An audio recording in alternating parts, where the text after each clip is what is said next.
The Cask of Amontillado by Edgar Allan Poe, narrated by Aaron Parker.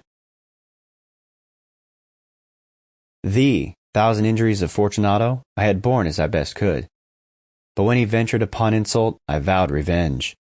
You, who so well know the nature of my soul, will not suppose, however, that I gave utterance to a threat. At length I would be avenged. This was a point definitively settled, but the very definitiveness with which it was resolved precluded the idea of risk. I must not only punish, but punish with impunity. A wrong is unaddressed when retribution overtakes its redresser.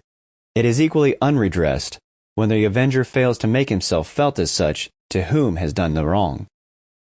It must be understood that neither by word nor deed had I given Fortunato cause to doubt my good will.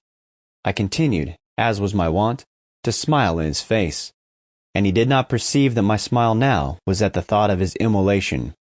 He had a weak point, this Fortunato. Although in other regards he was a man to be respected and even feared, he prided himself on his connoisseurship in wine. Few Italians have the true virtuoso spirit. For the most part, their enthusiasm is adopted to suit the time and opportunity, to practice imposture upon the British and Australian millionaires. In painting and gemmery, Fortunato, like his countrymen, was a quack, but in the matter of old wines he was sincere. In this respect I did not offer from him materially.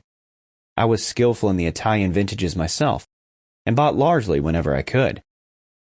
It was about dusk, one evening during the supreme madness of the carnival season, that I encountered my friend. He accosted me with excessive warmth, for he had been drinking much. The man wore motley.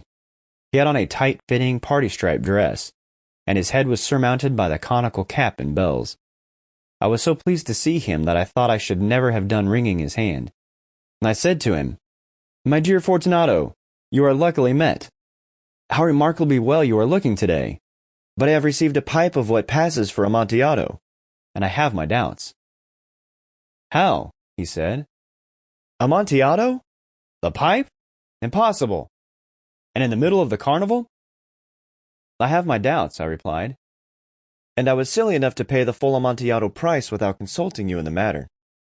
You were not to be found, and I was fearful of losing a bargain." "Amontillado!" "I have my doubts." "Amontillado!" "And I must satisfy them." "Amontillado!" "As you are enraged, I am on my way to Lucchesi.